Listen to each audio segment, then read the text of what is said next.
Good morning. അപ്പോൾ ഈ ഒരു സെക്ഷനിൽ നമ്മൾ പഠിക്കാൻ പോകുന്നത് സെക്യൂർ ഹാഷ് ഫങ്ഷൻസ് അല്ലെങ്കിൽ വൺ വേ ഹാഷ് ഫങ്ഷൻസ് എന്ന് പറയും. ഇതിൽ ഏത് ടേമും ക്വസ്റ്റ്യൻ ആയിട്ട് വരാം. ചിലപ്പോൾ വൺ വേ ഹാഷ് ഫങ്ഷൻ എന്നായിരിക്കും ചോദിക്കുക. അപ്പോൾ ഈ വൺ വേ ഹാഷ് ഫങ്ഷൻ നമ്മൾ യൂസ് ചെയ്യുന്നത് മെസ്സേജ് ഒതൻറ്റിക്കേഷനാണ് എന്നുള്ളത് നമ്മൾ കഴിഞ്ഞ സെക്ഷനിൽ പഠിച്ചു. അപ്പോൾ മെസ്സേജ് ഒതൻറ്റിക്കേഷനിൽ യൂസ് ചെയ്യുന്നതിന് പുറമെ നമ്മൾ ഡിജിറ്റൽ സിഗ്നേച്ചേഴ്സിന് വേണ്ടിയിട്ടും one way hash functions use ചെയ്യും.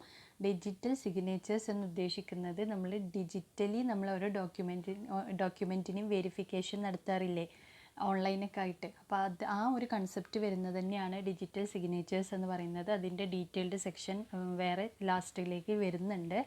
അപ്പോൾ അതിനു വേണ്ടിയിട്ടും കൂടെ നമ്മൾ സെക്യൂർ ഹാഷ് ഫങ്ഷൻസ് അല്ലെങ്കിൽ വൺ വേ ഹാഷ് ഫങ്ഷൻസ് എന്ത് ചെയ്യാറുണ്ട്, യൂസ് ചെയ്യാറുണ്ട്. അപ്പോൾ ഹാഷ് ഫങ്ഷൻ റിക്വയർമെൻറ്റ്സ് ആണ് ഇനി നെക്സ്റ്റ് പറയുന്നത്. അപ്പോൾ ഒരു ഹാഷ് ഫങ്ഷൻ്റെ മെയിൻ പർപ്പസ് എന്ന് പറയുന്നത് ഒരു ഫയൽ അല്ലെങ്കിൽ ഒരു മെസ്സേജ് അല്ലെങ്കിൽ ഒരു ബ്ലോക്ക് ഓഫ് ഡാറ്റൻ്റെ ബ്ലോക്ക് ഓഫ് ഡാറ്റൻ്റെ ഒരു ഫിംഗർ പ്രിൻറ്റ് പ്രൊഡ്യൂസ് ചെയ്യുക എന്നുള്ളതാണ് നമ്മളെ വൺ വേ ഹാഷ് ഫങ്ഷൻ്റെ മെയിൻ പർപ്പസ് ആയിട്ട് നമ്മൾ പറയുന്നത്. അതായത് ഒരു മെസ്സേജ് അല്ലെങ്കിൽ ഒരു ഫയൽ അല്ലെങ്കിൽ ഒരു ബ്ലോക്ക് ഓഫ് ഡാറ്റ, ആ ഡാറ്റൻ്റെ ഒരു യുണീക്നെസ്, ഒരു ഫിംഗർ പ്രിൻറ്റ് കോപ്പി, അതായത് അതിൻ്റെ ഒരു നമ്മളങ്ങനെ പറയില്ലേ ഒരു മുദ്ര, അത് പ്രൊഡ്യൂസ് ചെയ്യുക എന്നുള്ളതാണ് നമ്മളൊരു ഹാഷ് ഫങ്ഷൻ്റെ പർപ്പസ് എന്ന് പറയുന്നത്. അപ്പോൾ ഇങ്ങനെ ഹാഷ് ഫങ്ഷൻസൊക്കെ മെസ്സേജ് ഒതൻറ്റിക്കേഷന് യൂസ്ഫുൾ ആവാൻ വേണ്ടിയിട്ട് താഴെ നമ്മളിനി കുറച്ച് പ്രോപ്പർട്ടീസ് പറയുന്നുണ്ട്. 6 പ്രോപ്പർട്ടീസാണ് പറയുന്നത്. ഈ 6 പ്രോപ്പർട്ടീസും എന്ത് ചെയ്തിരിക്കണം, ഫോളോ ചെയ്തിരിക്കണം എന്നുള്ളതാണ്. അപ്പോൾ നിങ്ങൾ ഇപ്പോൾ തന്ന നോട്ട് നോക്കുകയാണെങ്കിൽ ഇപ്പോൾ ഞാൻ പ്രോപ്പർട്ടീസ് 1 2 3 4 5 6 എന്നുള്ളത് എന്ത് ചെയ്തിട്ടുണ്ട്, മാർക്ക് ചെയ്തിട്ടുണ്ട്. പിന്നെ 6th പ്രോപ്പർട്ടി കഴിഞ്ഞതിന് ശേഷം ഫസ്റ്റ് 3 എന്നിട്ടിട്ടുണ്ട്. ആ ഫസ്റ്റ് 3 എന്ന് പറയുന്നത് ആദ്യം പറഞ്ഞ 3 പ്രോപ്പർട്ടിയുടെ എക്സ്പ്ലനേഷനാണ് താഴെ കൊടുത്തിട്ടുള്ള ഫസ്റ്റ് 3 എന്ന് എഴുതിയത്. പിന്നെ 4th എന്നിട്ടിട്ടുണ്ട്, അത് 4th പ്രോപ്പർട്ടിയുടെ എക്സ്പ്ലനേഷനാണ്. അടുത്ത പേജിൽ വന്നിട്ട് 5th കാണിച്ചിട്ടുണ്ട്, അത് 5th പ്രോപ്പർട്ടിയുടെ എക്സ്പ്ലനേഷൻ. പിന്നെ ലാസ്റ്റ് 6th എന്ന് എഴുതിയിട്ടുണ്ട്, ആ ആരോൻ്റെ തൊട്ട് മുന്നേ അത് 6th പ്രോപ്പർട്ടിയുടെ എക്സ്പ്ലനേഷനാണ്. അങ്ങനെയാണ് നോട്ടിൽ കൊടുത്തിട്ടുള്ളത്. അപ്പോൾ നോക്കുക, ഫസ്റ്റ് പ്രോപ്പർട്ടി എന്താ, ഹാഷ് ഫങ്ഷൻ്റെ പ്രോപ്പർട്ടീസ് ആട്ടോ പറയുന്നത്. അപ്പോൾ H can be applied to a block of data of any size. Hash code ഏത് സൈസിലുള്ള ഡാറ്റയ്ക്കും ബ്ലോക്ക് ഓഫ് ഡാറ്റയിലേക്കും എന്ത് ചെയ്യാൻ പറ്റും, അപ്ലൈ ചെയ്ത് കൊടുക്കാൻ പറ്റും എന്നാണ് ഫസ്റ്റ് പ്രോപ്പർട്ടി. രണ്ടാമത്തെ property, H produced A fixed length output. Hash code എപ്പോഴും ഒരു ഫിക്സ്ഡ് ലെങ്ത് ഔട്ട്പുട്ടാണ് നമുക്ക് തരുന്നത്. നമ്മൾ മുന്നേ ഓരോ അപ്രോച്ചസ് ഹാഷ് കോഡ് വെച്ച് പ്രൊഡ്യൂസ് ചെയ്തപ്പോൾ നമ്മൾ കണ്ടല്ലോ, മെസ്സേജുമായിട്ട് അപ്പൻഡ് ചെയ്ത് നമുക്കൊരു ഫിക്സ്ഡ് ലെങ്ത് കോഡാണ് തരുന്നത്. H of X is relatively easy to compute for any given X, making both hardware and software implementation practical. അപ്പോൾ ഒരു പ്ലെയിൻ ടെക്സ്റ്റിലേക്ക് നമ്മൾ ഹാഷ് കോഡ് പ്രൊഡ്യൂസ് ചെയ്യുമ്പോൾ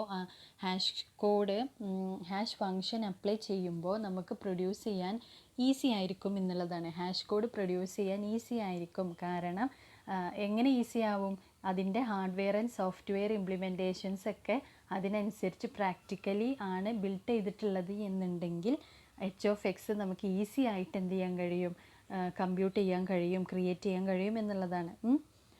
അതായത് എല്ലാതും സപ്പോർട്ട് ചെയ്യണം നമുക്കിതിൻ്റെ കമ്പ്യൂട്ടേഷന്, ഹാഷ് കോഡിൻ്റെ കമ്പ്യൂട്ടേഷന് വേണ്ടിയിട്ട്. അപ്പോൾ അതാണ് പറഞ്ഞത്, നമുക്കത് ഈസി ആയിട്ട് കമ്പ്യൂട്ട് ചെയ്യാൻ പറ്റും. Both hardware and software implementations practically okay ആണ് എന്നുണ്ടെങ്കിൽ. നമ്മൾ അൽഗോരിതമിക് ഡിസൈൻസിലൊക്കെ നമ്മൾ ഹാഷ് കോഡ് യൂസ് ചെയ്യുന്നുണ്ട്. ഒരുവിധം എല്ലാതും അത് സപ്പോർട്ട് ചെയ്യുന്നുമുണ്ട്. അതാണ് പറഞ്ഞ പോയിൻ്റ്.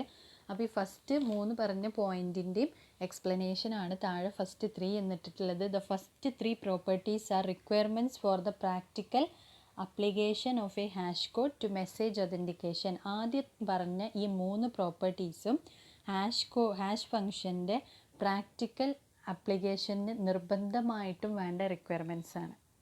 അതായത് മസ്റ്റായിട്ടും വേണ്ട റിക്വയർമെൻറ്റ്സ് ആണ്. എന്തിനു വേണ്ടിയിട്ട്, പ്രാക്ടിക്കൽ ആപ്ലിക്കേഷന് വേണ്ടിയിട്ട്, മെസ്സേജ് ഒതൻറ്റിക്കേഷന് വേണ്ടിയിട്ട് ഹാഷ് ഫങ്ഷൻ്റെ പ്രാക്ടിക്കൽ ആപ്ലിക്കേഷന് പറഞ്ഞ 3 പ്രോപ്പർട്ടീസും മസ്റ്റായിട്ട് വേണ്ട റിക്വയർമെൻറ്റ്സ് ആണ് ഈ 3 പ്രോപ്പർട്ടീസ്. നമുക്ക് നാലാമത്തേത് നോക്കാം. നാലാമത്തെ പ്രോപ്പർട്ടി എന്താ, four any given code H it is computationally infeasible to find x such that h of x is equal to h. A hash function with this property is referred to as one-way or pre-image resistant. അപ്പോൾ നമുക്കൊരു code ഒരു code H എന്നുള്ളൊരു hash code ഉണ്ട്. അപ്പോൾ ആ hash കോഡിലൂടെ നമുക്ക് എന്ത് ചെയ്യാൻ പറ്റില്ല, എക്സ് കണ്ടെത്താൻ പറ്റരുത്. അതായത് നമ്മൾ ഇക്വേഷൻ എന്ന് പറയുന്നത് H of X is equal to H എന്നുള്ള ഒരു കോഡ് നമ്മൾ കണ്ടെത്തി വെച്ചിട്ടുണ്ട്. ആ ഹാഷ് കോഡിലേക്ക് നമ്മൾ ഫൈനലൈസ് ചെയ്ത് വെച്ചിട്ടുണ്ട്. അപ്പോൾ ആ നമ്മൾ സ്മോൾ എച്ച് റെപ്രസെൻറ്റ് ചെയ്തിട്ടില്ലേ, അപ്പോൾ ആ കോഡിൽ നിന്ന് നമുക്ക് എന്ത് ചെയ്യാൻ പാടില്ല, നമുക്ക് ഈ റിവേഴ്സായിട്ട് ഈ എക്സിന് എന്ത് ചെയ്യാൻ പാടില്ല, നമ്മൾ കണ്ടെത്താൻ പാടില്ല. അങ്ങനെ ആകുമ്പോഴൊക്കെ ആ അൽഗോരിതത്തിൽ ഇപ്പോൾ ഒരു അൽഗോരിതത്തിൽ നമ്മൾ ഹാഷ് കോഡ് യൂസ് ചെയ്യുമ്പോൾ നമുക്ക് ഇതിൽ നിന്ന് മറ്റേത് പ്രൊഡ്യൂസ് ചെയ്തെടുക്കാമെങ്കിൽ അതെന്താണ്, അതിൻ്റെ ഒരു വീക്ക്നെസ്സാണ് കാണിക്കുന്നത് അല്ലേ. ഒരു പോയിൻ്റ്, അതിൻ്റെ ഒരു എന്താ പറയുക, ഇൻട്രൂഡേഴ്സിന് അനലൈസ് ചെയ്യാൻ അത്ര മതിയാവും. അപ്പോൾ അതാണ് പറഞ്ഞത്, കമ്പ്യൂട്ടേഷനലി ഇൻഫീസിബിൾ ആയിരിക്കണം എക്സ്, അതായത് എച്ചിന്ന് എക്സ് കണ്ടെത്താൻ പറ്റരുത്. ഈ ഒരു പ്രോപ്പർട്ടീനെയാണ് വൺ വേ അല്ലെങ്കിൽ പ്രീ ഇമേജ് റെസിസ്റ്റൻ്റ് എന്ന് പറയുന്നത്. ഒറ്റ വേയിലൂടെ പാടുള്ളൂ എന്നുള്ളൊരു മീനിങ്, അല്ലെങ്കിൽ പ്രീ ഇമേജ് റെസിസ്റ്റൻ്റ്, അതിൻ്റെ മുന്നേ ഉള്ള ഇമേജ് കാണാൻ പറ്റാത്തത് എന്നുള്ള മീനിങ്ങാണ് പ്രീ ഇമേജ് റെസിസ്റ്റൻ്റ് എന്ന് പറയുന്നത്. അപ്പോൾ ഇതാണ് നാലാമത്തെ പ്രോപ്പർട്ടി. ഈ നാലാമത്തെ പ്രോപ്പർട്ടിയുടെ എക്സ്പ്ലനേഷൻ നോക്കാം നമുക്ക് എന്താ പറഞ്ഞത് എന്നുള്ളത്. It is easy to generate a code from a message. ഒരു മെസ്സേജിൽ നിന്ന് ഒരു കോഡ് ജനറേറ്റ് ചെയ്തെടുക്കാൻ ഈസിയാണ്. But impossible to generate a message from a code. അതാണ് പറഞ്ഞതിൻ്റെ ശരിക്കുള്ള മീനിങ്. അതായത് നമ്മൾ ഒരു മെസ്സേജിൽ നിന്ന് നമുക്കൊരു കോഡ് ഉണ്ടാക്കാം, ഹാഷ് കോഡ് ഉണ്ടാക്കാം. പക്ഷേ ആ ഹാഷ് കോഡിൽ നിന്ന് ഒരു മെസ്സേജ് തിരിച്ചുണ്ടാക്കുക എന്ന് പറയുന്നത് ബുദ്ധിമുട്ടാണ്. പക്ഷേ അങ്ങനെ ഉണ്ടാക്കാൻ പറ്റുകയാണ് എന്നുണ്ടെങ്കിൽ എന്താണ്, അത് ഈ ഇമേജ് റെസിസ്റ്റൻ്റ് ആവില്ല. അപ്പോൾ അവിടെ ഇമേജ് കാണിക്കുന്നുണ്ടല്ലോ എന്താണ് എന്നുള്ളത്. ഇമേജ് കാണിക്കുക മീൻസ് ആ വാല്യൂ എന്താണെന്നുള്ളത് നമുക്ക് തിരിച്ച് ചെയ്താൽ കിട്ടുമല്ലോ. If the hash code is not one way the attacker can easily discover the secret value. അപ്പോൾ ഹാഷ് കോഡ് എപ്പോഴും എന്തായിരിക്കണം, വൺ വേ ആയിരിക്കണം. വൺ വേ അല്ല എന്നുണ്ടെങ്കിൽ അറ്റാക്കർക്ക് എന്ത് ചെയ്യാൻ പറ്റും, ഈ സീക്രട്ട് വാല്യൂ അനലൈസ് ചെയ്തെടുക്കാൻ പറ്റും എന്നതാണ് പറഞ്ഞത്. അപ്പോൾ നമുക്കതിൻ്റെ എക്സാമ്പിളാണ് അടുത്ത പേജിൽ കാണിക്കുന്നത്, എഴുതിയിട്ടുള്ളത്. സി എന്ന് പറയുന്നത് ഹാഷ് കോഡാണ്, എച്ച് എന്ന് പറയുന്നത് ഹാഷ് ഫങ്ഷനാണ്, S secret value of A and B, അതാണ് എസ് എ ബി എന്ന് എഴുതിയത്. എം എന്ന് പറയുന്നത് മെസ്സേജാണ്. അപ്പോൾ C equal to H of S A B M എന്ന് കാണിച്ചിട്ടുണ്ട്. അപ്പോൾ അറ്റാക്കർ ഇതാണ് ഇപ്പോൾ നമ്മൾ എന്ത് ചെയ്തിട്ടുള്ളത്, ഹാഷ് കോഡ് നമ്മൾ അപ്ലൈ ചെയ്തിട്ടുള്ളത്. നമ്മളെ മെസ്സേജ് ഉണ്ട്, സീക്രട്ട് വാല്യൂ ഉണ്ട്, ഹാഷ് ഫങ്ഷൻ അപ്ലൈ ചെയ്ത് നമുക്ക് കിട്ടിയ ഹാഷ് കോഡാണ് സി എന്ന് പറയുന്നത്. അപ്പോൾ അറ്റാക്കർ ഈ ഒരു ഫങ്ഷനെ ഇൻവേർട്ട് ചെയ്യാൻ വേണ്ടിയിട്ട് നോക്കുകയാണ്. തിരിച്ച് ചെയ്താൽ കിട്ടുമോ എന്നാണ് ഇവർ നോക്കുക, അവർക്ക് അനലൈസ് ചെയ്തെടുക്കാൻ. അപ്പോൾ എന്താണ്, എസ് എ ബിയും എമ്മും എന്ത് ചെയ്യും, ഈ ഹാഷ് കോഡിലേക്ക് എച്ചിൻ്റെ റിവേഴ്സ് ഫങ്ഷൻ ചെയ്യും. ഹാഷ് കോഡിൻ്റെ റിവേഴ്സ് ഫങ്ഷനാണ് നമ്മൾ h⁻⁻1 ഓഫ് സി എന്ന് കൊടുത്തത്. അതിൻ്റെ ഇൻവേർട്ട് ചെയ്യാണ് ആ ഫങ്ഷനെ. അപ്പോൾ എന്താണ്, from this S and M is in hand of attacker. അപ്പോൾ ഇവിടെ നമ്മൾ നമ്മൾ ഒറിജിനൽ ഹാഷ് കോഡിലേക്ക്, ഇപ്പം നമുക്ക് മുകളിൽ കിട്ടിയ ഹാഷ് കോഡിലേക്ക് ഈ ഇൻവേഴ്സ് ഓഫ് ഹാഷ് ഫങ്ഷൻ ചെയ്തപ്പോൾ അറ്റാക്കർക്ക് എന്ത് കിട്ടുകയാണ്, ഇതിൻ്റെ നമ്മളെ മെസ്സേജും എ ആൻഡ് ബിയും അങ്ങോട്ടും ഇങ്ങോട്ടും ഷെയർ ചെയ്ത സീക്രട്ട് വാല്യൂവും കിട്ടുകയാണ്.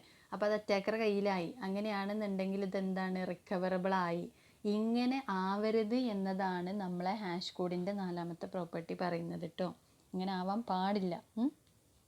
അപ്പോൾ ഇങ്ങനെ നമുക്ക് റിവേഴ്സിബിൾ ആവാൻ പാടില്ല എന്നുള്ളത് റിവേഴ്സിബിൾ ആവില്ല എന്നുള്ളത് നമ്മൾ ഉറപ്പ് വരുത്തണം എന്നതാണ് ഫോർത്ത് പ്രോപ്പർട്ടി, വൺ വേ അല്ലെങ്കിൽ പ്രീ ഇമേജ് റെസിസ്റ്റൻ്റ് എന്ന് പറയുന്നത്.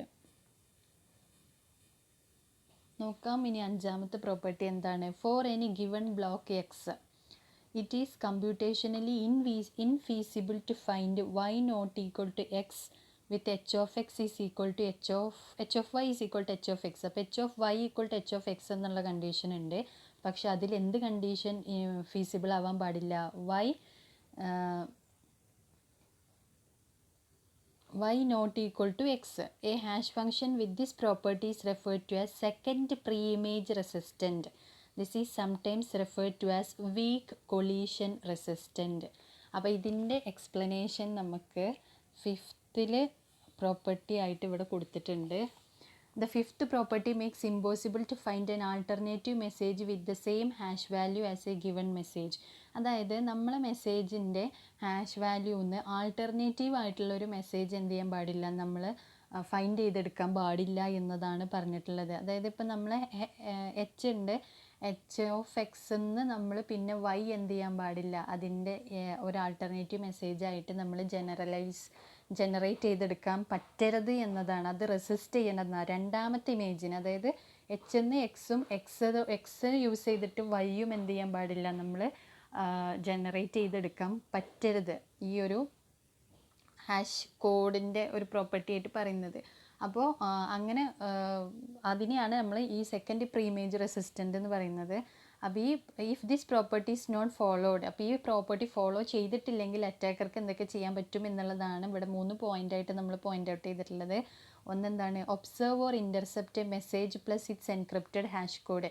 ഒരു മെസ്സേജിനെ അയാൾക്ക്, ഒരു അറ്റാക്കർക്ക് നന്നായിട്ട് ഒബ്സർവ് ചെയ്യാനും ആ മെസ്സേജ് എന്താണ് എന്ന് ഇൻ്റർപ്രിറ്റ് ചെയ്യാനും കഴിയും. കാരണം അറ്റാക്കർ അല്ലെങ്കിൽ ഇൻട്രൂഡർ എന്ന് പറയുന്നത് ജസ്റ്റ് അത് എന്തെങ്കിലും ഒരു സൈഡ് കിട്ടിയാൽ മതി എന്ന് വിചാരിക്കുന്ന ആളുകളാണ്. കാരണം അവർക്ക് അതിൻ്റെ ഒരു സ്റ്റാർട്ടിങ് പോയിന്റ് കിട്ടിയാൽ മതി അവർക്കൊരു മെസ്സേജ് അനലൈസ് ചെയ്യാൻ. അത് കാലിബറുള്ള ടീമായിരിക്കും ഇതിന് വേണ്ടിയിട്ട് ഇരിക്കുന്നത്. കാരണം ഇത്രയും നമ്മൾ സ്ട്രോങ് ആയിട്ടുള്ള അൽഗോരിതവും അതേപോലെ ഇങ്ങനെ സീക്രട്ട് വാല്യൂസും കീ ഒക്കെ യൂസ് ചെയ്ത് എൻക്രിപ്റ്റ് ഒക്കെ ചെയ്ത് ഇങ്ങനെ ഹാഷ് കോഡൊക്കെ ആക്കി അയക്കുന്ന മെസ്സേജുകൾ അവർക്ക് റിട്രീവ് ചെയ്തെടുക്കാൻ പറ്റണം എന്നുണ്ടെങ്കിൽ അത്യാവശ്യം നല്ല കാലിബറുള്ള ആളുകൾ തന്നെ ആയിരിക്കും ഈ ഒരു ഇൻട്രൂഡേഴ്സായിട്ട് ഇതിൻ്റെ പിന്നിൽ വർക്ക് ചെയ്യുന്നത്.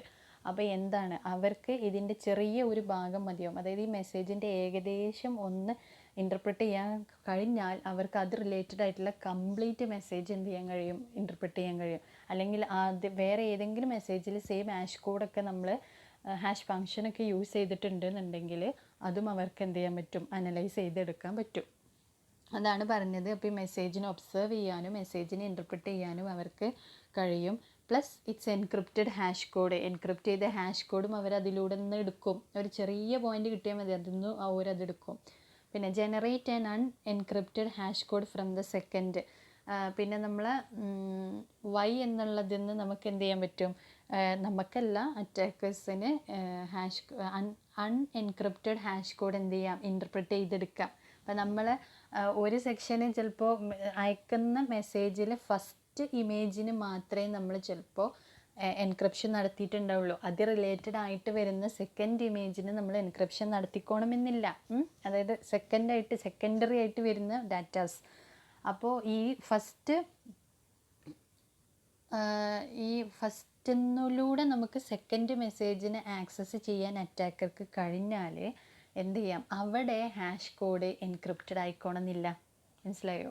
അതായത് ഹാഷ് കോഡ് നമ്മൾ ടോട്ടലി ചിലപ്പോൾ മെസ്സേജിലേക്ക് അപ്ലൈ ചെയ്തിട്ടുണ്ടാവാം. അതൊക്കെ നമ്മൾ ഡിപ്പെൻഡിങ്ങിനനുസരിച്ചാണ്, നമുക്ക് എങ്ങനെയാണോ വേണ്ടത് അതേപോലെ. അപ്പോൾ അവിടെ നമ്മൾ കംപ്ലീറ്റ് ആയിട്ട് ചിലപ്പോൾ അപ്ലൈ ചെയ്തിട്ടുണ്ടാവാം, അല്ലെങ്കിൽ ഫസ്റ്റ് ആയിട്ട് പ്രൈമറി ആയിട്ട് വരുന്ന കണ്ടൻസിന് മാത്രം അപ്ലൈ ചെയ്തിട്ടുണ്ടാവാം. പക്ഷേ ഇത് കണക്റ്റഡ് ആയിട്ട് വേറെയും കുറച്ച് കാര്യങ്ങളുണ്ടാവും. അതിനെയാണ് നമ്മൾ ഈ സെക്കൻഡറി എന്ന് പറഞ്ഞത്. അപ്പോൾ അത് എന്താണ്, അപ്പോൾ അതിൽ ചിലപ്പോൾ നമ്മൾ ഹാഷ് കോഡ് ചിലപ്പോൾ യൂസ് ചെയ്തിട്ടുണ്ടാവാം, യൂസ് ചെയ്തിട്ടുണ്ടെങ്കിൽ തന്നെ അൺഎൻക്രിപ്റ്റഡ് ആയിട്ടുള്ള ഹാഷ് കോഡ് ഏതെന്ന് അനലൈസ് ചെയ്തെടുക്കാം, അങ്ങനത്തെ നിന്ന് അനലൈസ് ചെയ്തെടുക്കാം. കാരണം ഇതിൽ നിന്ന് പ്രീ ഇമേജിൽ നിന്ന് സെക്കൻഡറി ഇമേജ് അനലൈസ് ചെയ്യാൻ പറ്റുന്നുണ്ടെങ്കിൽ അവിടെ ഹാഷ് കോഡ് എൻക്രിപ്റ്റഡ് അല്ല എന്നുണ്ടെങ്കിൽ ഈസി ആയിട്ട് ഇൻട്രൂഡേഴ്സിന് എന്ത് ചെയ്യാൻ പറ്റും, അത് അനലൈസ് ചെയ്തെടുക്കാൻ പറ്റും എന്നതാണ് പറഞ്ഞത്. Generate an alternate message with the same hash code. പിന്നെ ഹാഷ് കോഡ് കിട്ടിക്കഴിഞ്ഞാൽ അവർക്ക് എന്ത് ചെയ്യാം, ഒരു മെസ്സേജ് ആൾട്ടർനേറ്റ് മെസ്സേജ് ജനറേറ്റ് ചെയ്യാമല്ലോ, അതവർക്ക് അയക്കുകയും ചെയ്യാം റിസീവറിലേക്ക്. അത് പിന്നെ അല്ലാതെ നമ്മൾ സാധാ പറയുന്ന കോമൺ ആയിട്ടുള്ള കാര്യമാണ്. അപ്പോൾ hash function that satisfies the first 5 properties. ഇപ്പം നമ്മൾ 5 പ്രോപ്പർട്ടീസ് പറഞ്ഞു അല്ലേ, ഈ 5 പ്രോപ്പർട്ടീസ് സാറ്റിസ്ഫൈ ചെയ്യുന്ന ഹാഷ് ഫംഗ്ഷനെ നമ്മൾ വീക്ക് ഹാഷ് ഫംഗ്ഷൻ എന്നാണ് പറയുക.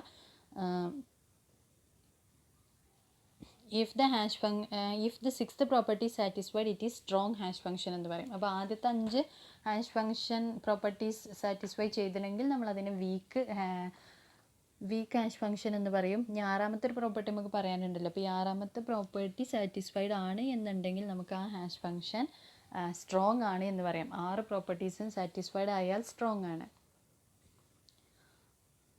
അപ്പോൾ 5ാമത്തത് ഒന്നും കൂടെ പറയാം. ഒരു ഗിവൺ ബ്ലോക്ക് എക്സിന് കമ്പ്യൂട്ടേഷനലി ഇൻഫീസിബിൾ ആണ് എന്ത് y not equal to X എന്നുള്ളത്, അതായത് H of Y equal to H of X ആണ്. അപ്പോൾ അത് തമ്മിൽ എന്തില്ല, അപ്പോൾ ഈ പ്രീ ഇമേജിൽ നിന്ന് സെക്കൻഡറി ഇമേജ് നമുക്ക് അനലൈസ് ചെയ്തെടുക്കാൻ പറ്റരുത്. അങ്ങനെ ആവുമ്പോൾ എന്താണ്, a hash function with this properties refer to a second pre image resistant അല്ലെങ്കിൽ വീക്ക് കൊളീഷൻ റെസിസ്റ്റൻ്റ് എന്ന് പറയും. അതാണ് അഞ്ചാമത്തെ പ്രോപ്പർട്ടി. ആറാമത്തെ പ്രോപ്പർട്ടി എന്താണ്, it is computationally infeasible to find any pair X comma Y. അപ്പോൾ എക്സ് കോമ വൈ എന്നുള്ള ഒരു പെയറും നമ്മൾ കമ്പ്യൂട്ടേഷനലി നമുക്ക് അനലൈസ് ചെയ്തെടുക്കാൻ പറ്റരുത്. എപ്പോൾ, such that H of X equal to H of Y. Condition എന്താ, H of X equal to H of Y ആണ്. അപ്പോൾ അങ്ങനെ ഒരു ഹാഷ് കോഡ് ഫങ്ഷൻസ് ഉണ്ടാകുമ്പോൾ തന്നെ അതിൽ നിന്ന് ഇപ്പോൾ എക്സ് കോമ വൈ എന്നുള്ള പെയർ ഒരിക്കലും അനലൈസ് ചെയ്തെടുക്കാൻ പറ്റരുത്. അപ്പോൾ ഈ പ്രോപ്പർട്ടിക്ക് പറയുന്ന പേരാണ് കൊളീഷൻ റെസിസ്റ്റൻ്റ് അല്ലെങ്കിൽ സ്ട്രോങ് കൊളീഷൻ റെസിസ്റ്റൻ്റ് എന്ന് പറയുന്നത്. അതായത് ഇപ്പോൾ ഒന്നുമില്ല, സിമ്പിളായിട്ട് മനസ്സിലാക്കി പറഞ്ഞാൽ നമ്മൾ ഏതൊരു ഫങ്ഷനിലേക്ക് ഹാഷ് കോഡ് ജനറേറ്റ് ചെയ്യുമ്പോഴും അതിലെ ഇമേജസോ സെക്കൻഡറി ഇമേജസോ അല്ലെങ്കിൽ അതിൻ്റെ പെയേഴ്സോ അതിൻ്റെ ഫാക്ടേഴ്സ് എലമെൻറ്റ്സോ ഒന്നും എന്ത് ചെയ്യാൻ പാടില്ല, നമ്മൾ റിവേഴ്സായിട്ട് അത് അനലൈസ് ചെയ്യാൻ പറ്റരുത് ഇൻട്രൂഡേഴ്സിന് എന്നുള്ളതാണ് ഇതിൻ്റെ പ്രോപ്പർട്ടീസായിട്ട് പറയുന്നത്. അവിടെയാണ് ഹാഷ് കോഡിൻ്റെ സ്ട്രെങ്ത്ത്. അപ്പോൾ ഇതെന്താണ്, പെയർ എക്സ് കോമ വൈ എന്ത് ചെയ്യാൻ പറ്റരുത്, കമ്പ്യൂട്ടേഷനലി ഫീസിബിൾ ആവരുത് എന്നതാണ് റൂള്. അതിനെ നമ്മൾ കൊളീഷൻ റെസിസ്റ്റൻ്റ് അല്ലെങ്കിൽ സ്ട്രോങ് കൊളീഷൻ റെസിസ്റ്റൻ്റ് എന്ന് പറയും. അപ്പോൾ ഈ ഒരു പ്രോപ്പർട്ടിക്ക് നമ്മൾ ആറാമത്തെ പ്രോപ്പർട്ടി ഇവിടെ എക്സ്പ്ലെയിൻ ചെയ്തിട്ടുണ്ട്. The sixth property collision resistant protects against A sophisticated class of attack known as birthday attack. അതായത് ഈ ആറാമത്തെ പ്രോപ്പർട്ടി മെയിനായിട്ട് കൊണ്ടുവന്നത് ഒരു പ്രത്യേക തരം അറ്റാക്കിനെ റെസിസ്റ്റ് ചെയ്യാൻ വേണ്ടിയിട്ടാണ്. അതാണ് ബർത്ത്ഡേ അറ്റാക്ക് എന്ന് പറയുന്നത്. ബർത്ത്ഡേ അറ്റാക്ക് കേട്ടോ, നല്ല രസമുള്ള പേരല്ലേ. The attack reduces the strength of a m-bit hash function from 2 raised to m to 2 raised to m by 2. അപ്പോൾ ഈ 2 raised to m എന്നുള്ള 2 raised to m റേഞ്ചിലുള്ള അറ്റാക്കിൻ്റെ സ്ട്രെങ്ത്തിനെ 2 raised to m by 2 ആക്കിയിട്ട് reduce ചെയ്യാൻ ഈ ഒരു പ്രോപ്പർട്ടിക്ക് കഴിയും എന്നതാണ് പറഞ്ഞത്. കൊളീഷൻ റെസിസ്റ്റൻ്റ് പ്രോപ്പർട്ടിക്ക് കഴിയും എന്നതാണ് പറഞ്ഞത്. അപ്പോൾ ഇത്രയാണ് നമ്മൾ 6 പ്രോപ്പർട്ടീസ് പറഞ്ഞത്. ഹാഷ് ഫംഗ്ഷൻ റിക്വയർമെൻറ്റ്സ് ഒന്നും കൂടെ മനസ്സിലാക്കുക. ഫിക്സ്ഡ് എനി സൈസ് ഓഫ് ഡാറ്റയ്ക്ക് എന്ത് ചെയ്യാൻ പറ്റും, നമുക്ക് എച്ച് അപ്ലൈ ചെയ്യാം. രണ്ടാമത്തത് ഫിക്സ്ഡ് ലെങ്ത് ഔട്ട്പുട്ട് ആകും പ്രൊഡ്യൂസ് ചെയ്യുക. മൂന്നാമത്തത് software hardware implementations practically okay ആണെങ്കിൽ എച്ച് ഓഫ് എക്സ് നമുക്ക് എന്ത് ചെയ്യാം, ഈസി ആയിട്ട് കമ്പ്യൂട്ട് ചെയ്യാം. നാലാമത്തത് എച്ച് ഓഫ്, അതായത് പ്രീ ഇമേജ് റെസിസ്റ്റൻ്റ് ആയിരിക്കണം. എച്ച് ഓഫ് എക്സ് എന്ന് എച്ച് ഓഫ് എക്സ് എന്ത് ചെയ്യാൻ പാടില്ല, നമുക്ക് അനലൈസ് ചെയ്തെടുക്കാൻ പറ്റരുത്, കമ്പ്യൂട്ടേഷനലി ഇൻഫീസിബിൾ ആയിരിക്കണം. അഞ്ചാമത്തെ പ്രോപ്പർട്ടി വന്നിട്ട് സെക്കൻഡ് പ്രീ ഇമേജ് റെസിസ്റ്റൻ്റ് ആയിരിക്കണം, അതായത് Y not equal to X ആയിരിക്കണം. പിന്നെ ആറാമത്തത് കൊളീഷൻ റെസിസ്റ്റൻ്റ് ആയിരിക്കണം. പെയർ എക്സ് കോമ വൈ നമുക്ക് കമ്പ്യൂട്ടേഷനലി ഫീസിബിൾ ആവാൻ പാടില്ല, ഇൻഫീസിബിൾ ആയിരിക്കണം, അനലൈസ് ചെയ്തെടുക്കാൻ പറ്റരുത് എന്നതാണ് ആറാമത്തെ പ്രോപ്പർട്ടി. അത് കൊളീഷൻ റെസിസ്റ്റൻ്റ് ആയിട്ട് പറയും. ഇനിയിപ്പോൾ ഈ ആദ്യത്തെ 5 പ്രോപ്പർട്ടീസും എന്താണ് ഫോളോ ചെയ്താൽ അതിനെ നമ്മൾ വീക്ക് ഹാഷ് ഫംഗ്ഷൻ എന്ന് പറയും. ആറാമത്തെ പ്രോപ്പർട്ടിയും കൂടിയും ഹാഷ് ഫംഗ്ഷൻ ഫോളോ ചെയ്യുന്നുണ്ടെങ്കിൽ അതിനെ സ്ട്രോങ് ഹാഷ് ഫംഗ്ഷൻ എന്നും കൂടെ പറയും. അപ്പോൾ ഇത്രയാണ് ഈ ഒരു പ്രോപ്പർട്ടീസ് പറഞ്ഞത്. അടുത്തത് വന്നിട്ട് hash security of hash functions ആണ് പറയുന്നത്. ഇതിൻ്റെ ഒരു പവർ എത്രത്തോളം ഉണ്ട് എന്നുള്ളത് ജസ്റ്റ് പോയിൻ്റ് ഔട്ട് ചെയ്യുന്നുള്ളൂ, എന്നും ജസ്റ്റ് മനസ്സിലാക്കി വെച്ചാൽ മതി. അപ്പോൾ 2 types of approaches in attacking A hash function. അപ്പോൾ ഒരു ഹാഷ് ഫംഗ്ഷൻ അറ്റാക്ക് ചെയ്യാൻ വേണ്ടിയിട്ട് 2 അപ്രോച്ചസ് ആണുള്ളത്. ഒന്ന് ക്രിപ്റ്റ് അനാലിസിസും രണ്ടാമത്തേത് ബ്രൂട്ട് ഫോഴ്സ് അറ്റാക്കും. ക്രിപ്റ്റ് അനാലിസിസും നമ്മൾ പഠിച്ചതാണ്, അതായത് അനലൈസ് ചെയ്ത് ഇതാക്കുന്നത്. പിന്നെ എന്താണ് നമ്മളെ അനാലിസിസ് നടത്തുകയാണെന്നൊക്കെ പറഞ്ഞ് ഓർമ്മയുണ്ടോ? ഫസ്റ്റ് സ്റ്റാർട്ടിങ്ങിലാണ് നമ്മൾ ക്രിപ്റ്റ് അനാലിസിസ് പറഞ്ഞിരുന്നത്. പിന്നെ അതേപോലെ ബ്രൂട്ട് ഫോഴ്സ് അറ്റാക്ക് എന്തായിരുന്നു, അതൊരു തരം ഗസ്സിങ് ആണ് എന്നൊക്കെ പറഞ്ഞ് ഓർമ്മയുണ്ടോ? അതായത് ഗസ് അടിച്ചിട്ട് നമ്മളിങ്ങനെ പാസ്വേഡ് ശരിയാണോ നോക്കുക. നമ്മളല്ല കേട്ടോ, അതൊക്കെ ഇൻട്രൂഡേഴ്സാണ്. ഇൻട്രൂഡേഴ്സ് ഇങ്ങനെ ശരിയാണോ നോക്കുക. അപ്പോൾ അതാണ് ബ്രൂട്ട് ഫോഴ്സ് അറ്റാക്ക് എന്ന് പറയുന്നത്. അപ്പോൾ ഈ 2 ക്രിപ്റ്റ് അനാലിസിസ് അറ്റാക്കും അതേപോലെ ബ്രൂട്ട് ഫോഴ്സ് അറ്റാക്കും ആണ് ഏതിനെ ഹാഷ് ഫംഗ്ഷനിൽ വരാനുള്ള 2 അറ്റാക്കുകൾ എന്ന് പറഞ്ഞത്. അപ്പോൾ ക്രിപ്റ്റ് അനാലിസിസ് ആണെങ്കിൽ ഈ അൽഗോരിതത്തിൻ്റെ വീക്ക് പോയിൻ്റ് എവിടെയാണെന്ന് നോക്കിയിട്ട് ആ ലോജിക്കൽ വീക്ക്നെസ് നോക്കിയിട്ട് എക്സ്പ്ലോയിറ്റ് ചെയ്യുകയാണ് ചെയ്യുക ക്രിപ്റ്റ് അനാലിസിസിലൂടെ. ബ്രൂട്ട് ഫോഴ്സ് അറ്റാക്ക് ആണെങ്കിൽ the length of hash code produced by the algorithm determines the strength. അപ്പം നമ്മൾ അൽഗോരിതത്തിലൂടെ നമ്മൾ പ്രൊഡ്യൂസ് ചെയ്ത ഹാഷ് കോഡിൻ്റെ ലെങ്ത്തിനെ ഡിപ്പെൻഡ് ചെയ്തിട്ടാണ് ബ്രൂട്ട് ഫോഴ്സ് അറ്റാക്ക് വരിക. കാരണം അതൊരു ഗസ്സിങ് അറ്റാക്കാണ് ബ്രൂട്ട് ഫോഴ്സ് അറ്റാക്ക് എന്ന് പറയുന്നത്. അപ്പോൾ ലെങ്ത്ത് കൂടേണ്ടതിനനുസരിച്ച് നമുക്കത് ഇൻട്രൂഡേഴ്സിന് അതിനുള്ള ഗസ്സിങ് എന്താ ചെയ്യും, അതിങ്ങനെ ഡിഫിക്കൽട്ടായിട്ട് വരും. അപ്പോൾ ബ്രൂട്ട് ഫോഴ്സ് അറ്റാക്ക് ഇതിൻ്റെ ഹാഷ് കോഡിൻ്റെ ലെങ്ത്ത് ഡിപ്പെൻഡ് ചെയ്തിട്ടാണ്. ക്രിപ്റ്റനാലിസിസ് എന്ന് പറയുന്നത് നമ്മൾ കീയും അതേപോലെ അൽഗോരിതവും സീക്രട്ട് വാല്യൂ ഒക്കെ മനസ്സിലാക്കാൻ വേണ്ടിയിട്ടുള്ള ഒരു അറ്റാക്കാണ്. അപ്പോൾ അത് അൽഗോരിതത്തിൽ എവിടെയെങ്കിലും ഒരു വീക്ക് പോയിന്റ് വന്നു കഴിഞ്ഞാൽ എന്ത് ചെയ്യാം, ആ വീക്ക്നെസ് കയറിയിട്ട് അറ്റാക്ക് ചെയ്യാണ് ക്രിപ്റ്റനാലിസിസിൽ നടക്കുക.